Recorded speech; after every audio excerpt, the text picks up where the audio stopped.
Баршаңызға сәлем достар. Мен бүгін сіздермен балықтың осындай керемет рецептісімен бөліспекшімін. Менімен бірге болыңыздар. Ең алдымен балығымызды тазалап жуып аламыз. Ішін, сыртын жақсылап жуып, оны теңдей бөліктерге бөлетін боламыз. Басын бөлек бөліп тастаймыз және де осындай кішкентай бөліктерге бөлетін боламыз. Қазір мен сіздерге жақыннан көрсететін болам.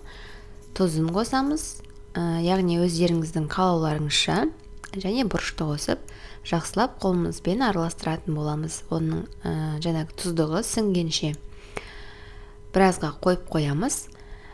Бұл тұзы сіңгенше біз картобымызды ашып, жанындағы гарнирін жасауға дайындаламыз. Майымызды құйып қыздыратын боламыз. Мінекей осындай кішігірім бөліктер өте сүйкімді көрінетін болады. Осындай не қатты жіңішке емес, қатты жуан емес, осындай бөліктерге бөліп алыңыздар. Және ұн, майымыз қызыды.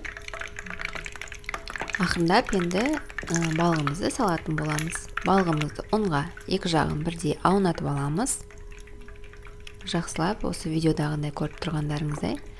Және де қызып тұрған майымызға ақырындап саламыз.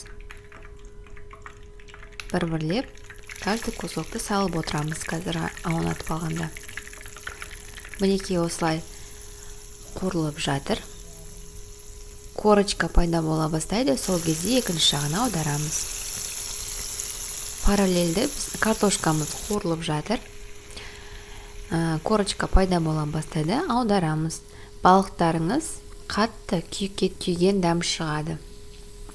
Яғни осы уақытқа дейін жасаған тағамдарыңыз зая кетіп қалады. Екі жағы да бірдей қуырылды. Өте керемет цвет беріп, екі жағынан қуырылған балықты бетіне қоя береміз.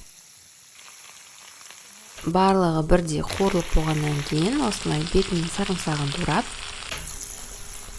бетін жауып 20-15 минуттай буда бұқтыратын боламыз.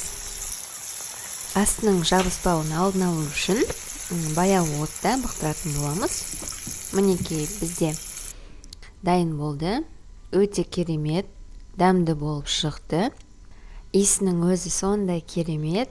Міндетті түрде жасап көріңіздер. Астарыңыз дәмді болсын. Сіздермен болған Мадина.